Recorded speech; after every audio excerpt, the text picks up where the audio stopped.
You've probably heard of the Pentagon, but you've definitely never heard this. Its inspiration might have come from a Chinese pavilion. Let me start from the beginning.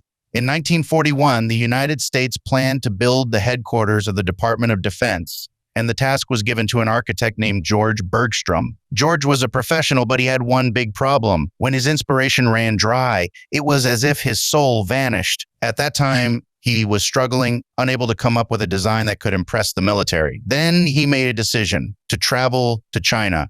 Yes, he thought that the ancient land of the East, with its feng shui and philosophy, might reignite his creative spark. So George arrived in Beijing, wandered into Tsinghua Garden, and as he strolled quietly, he stopped in front of a pavilion, Wujiaoding the five-corner pavilion. He stepped inside, stood at the center, and looked up. Oh my God! At that instant, it was like he was struck by lightning. Above him was the top-down view of the Pentagon. The pentagonal ceiling was symmetrical, solid, and perfectly embodied military order. His eyes lit up, and he was so excited he nearly jumped on the spot.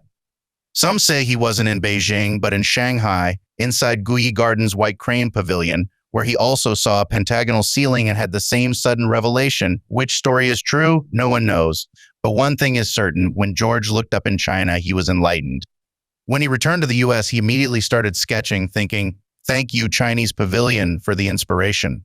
2 years later, on January 15, 1943, the Pentagon was completed. The world called it brilliant, but only he knew in his heart the inspiration came from that moment in the East. By the way, Beijing's Tsinghua Garden was built in 1822, and Shanghai's Guyi Garden is even older, built in 1746 with its pavilions constructed in 1934. Do the math. They came decades, even a century before the Pentagon. So, if you insist that this story is made up, you'll have to meet 3 conditions. First, bring George Bergstrom himself to say clearly where his inspiration came from.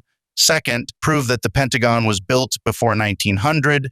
Third, show me that the Pentagon isn't actually pentagonal. If you can do all 3, fine. I'll delete the video, delete the post, delete the comments, bow on camera, and upload an apology with sad background music.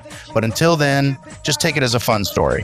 Whether it's true or not doesn't matter. What matters is that you listened and smiled